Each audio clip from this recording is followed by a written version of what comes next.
کار ہیں، اللہ تعالیٰ ممکن ہے کہ میری وجہ سے کسی کو کوئی فائدہ پہنچا دے، تو ہم اس فیلڈ میں داخل ہوئے۔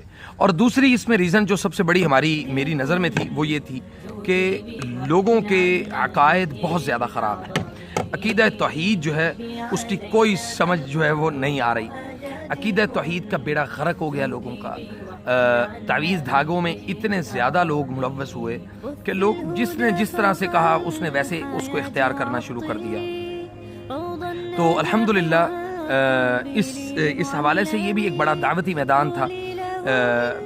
اگر کوئی شخص ہمارے پاس آیا کہ جی مجھے دم کر دیں، تو دم کے ساتھ ساتھ لازمی تھا کہ اس کی عقیدے کی اصلاح کی جائے، اس کو عقیدے کے طور پہ اس کو سمجھایا جائے کہ آپ کا عقیدہ جو ہے اس میں خرابی ہے، آپ اپنے عقیدے کو درست کریں، اپنے لائن کو سیدھا کریں اور قرآن و سنت کے جو طریقے ہیں ان کو اختیار کریں۔ نبی کریم صلی اللہ علیہ وسلم نے ہمیں وہ ساری چیزیں جو ہے وہ ہمیں بتائی ہوئی ہیں کہ کوئی بھی ایسا ہماری زندگی کا کوئی حصہ نہیں ہے کہ جس میں ہماری جناب محمد رسول اللہ صلی اللہ علیہ وسلم نے ہماری کوئی رہنمائی نہ کی ہو۔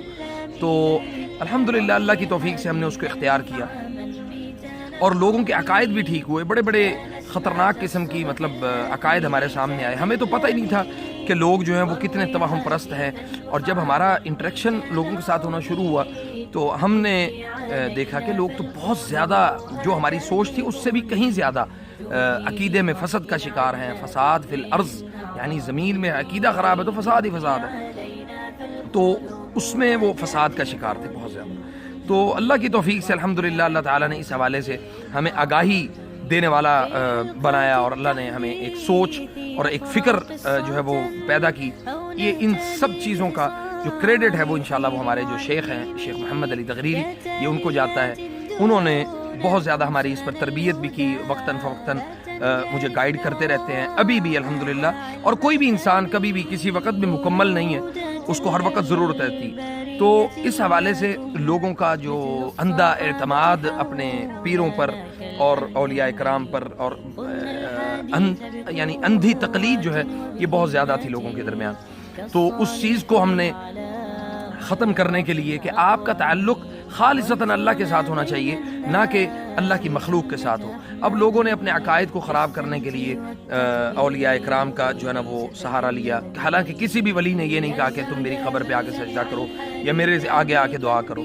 تو اللہ تعالیٰ نے اس حوالے سے بڑا دعوت کا الحمدللہ کام لیا اور ہم نے اس کو ایک دعوت اور منہج سلف کے طور پر اور اللہ کی توفیق سے الحمدللہ اس چیز کو اختیار کیا۔ چونکہ بہت سارے لوگ مجھے ابھی بھی یہ سوال کرتے ہیں کہ جی اہل حدیث تو دم ہی نہیں کرتے، نہ کرواتے ہیں۔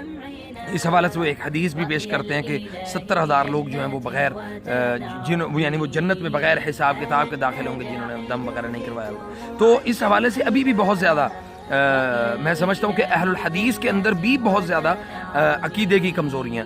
تو اللہ تعالیٰ ہمیں اس حوالے سے صحیح کام کرنے کی توفیق عطا فرمائے۔ اور میں انشاءاللہ امید کرتا ہوں کہ اگر آپ کے پاس اس حوالے سے کوئی سوال ہوگا تو آپ مجھے انشاءاللہ وہ ضرور کریں گے۔ میں انشاءاللہ جو اللہ کی توفیق سے جو اللہ تعالیٰ نے مجھے قرآن و سنت کے مطابق جو توفیق دی ہوگی انشاءاللہ آپ کو اس کا جواب دینے کی پوری کوشش کریں گے۔ اللہ آپ سب کو جزائے خیر دے۔ السلام علیکم ورحمۃ اللہ وبرکاتہ۔